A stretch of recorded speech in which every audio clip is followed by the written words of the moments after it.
So when I search this movie up and I want to know what it's all about, this is kind of the crux of what I hear. This is set in a world of international crime. An Interpol agent attempts to hunt down and capture the world's most wanted art thief. Oh, wait, hold on. That's the plot to Red Notice.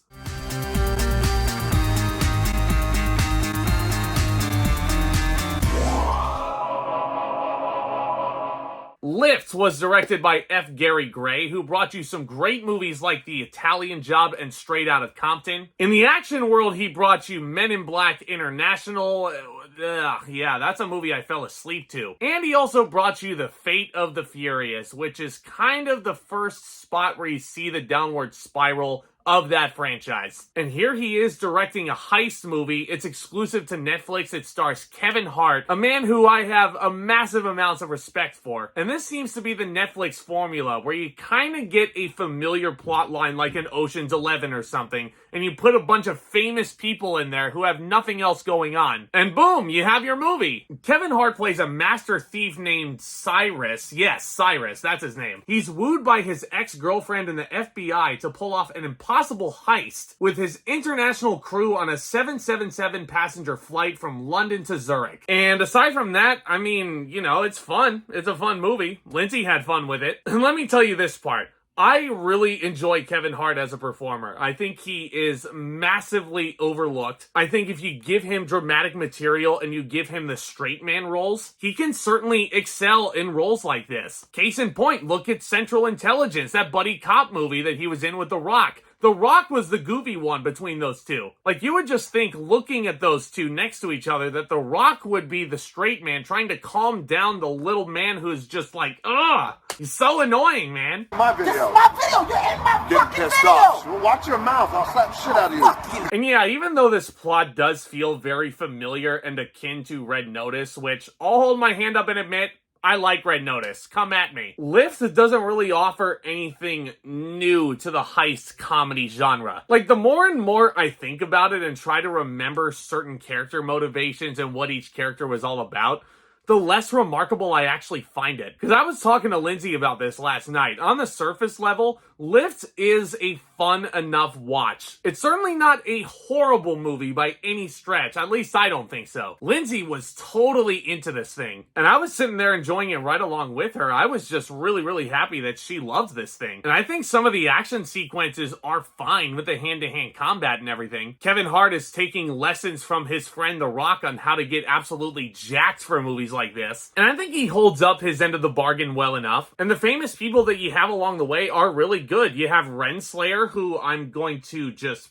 forget the fact of pronouncing her name correctly because I'm just afraid I'm gonna butcher it. She was actually the most interesting character in this movie because it felt to me like she definitely had the most complete arc out of everybody involved, including Kevin Hart. Like, it feels like her character goes through a complete journey and a transformation, which is kind of the point of watching a movie and getting invested in a character. You want to see how they change, and you want to see how they adapt to the situations and how they adjust their lives to fit those situations. Kevin Hart's character really doesn't change a whole lot. I mean, spoiler alert, he gets a girlfriend by the end, but that's about it. Like, every other goon that's a part of this squad, like, forget about it. Like, I don't remember a single thing about them. I don't remember their names, which sucks because you have great character actors like Vincent D'Onofrio in this. He's fine in the movie and everything, but you can just sense that his lack of screen time, I don't know if it was because of his commitments as Kingpin or what, but he felt criminally underutilized in this. Jacob Batalon, Ned from the Spider-Man movies, same sort of thing. He pops up in one scene, he's really funny, and then he disappears. To quote my girlfriend, I wanted more of the funny man. She was referring to Kevin Hart though. I wanted more of the funny man. I think the comedy in this movie is definitely very much a mixed bag. There was one whole sequence involving an airplane bathroom that actually had both me and my girlfriend childishly laughing at it. And the film definitely attempts to carry some heart value to this, but overall this screenplay is a very mixed bag here. Because for every single thing it feels like Lift is trying to do that's new and unique and cool, it just kind of feels like the script is falling back on what has worked in the past. And I guarantee you there are so many other heist movies that are way better than Lift.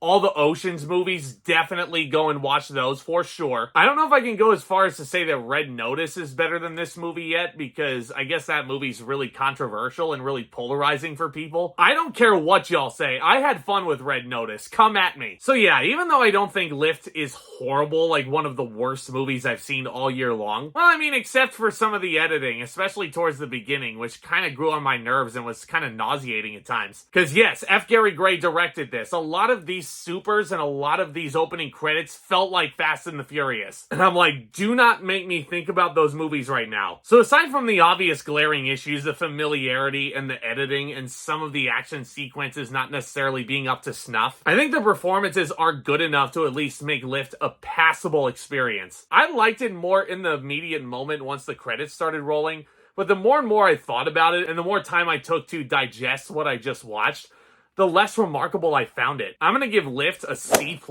I'm sure people will hate this movie way more than I did. But let me know what you thought of Lift down in the comments section. What is your favorite Netflix exclusive movie that you've ever seen? And let me know what your favorite heist movie of all time is. There's a lot of them that you can pick from, because this is a great place to discuss all things movies and entertainment over here. So feel free to join the community while you can. Hit that subscribe button, hit that thumbs up as well. That would be a huge help. Stay tuned for more videos very soon. Y'all are the best, guys. And with all that being said, back talk commence.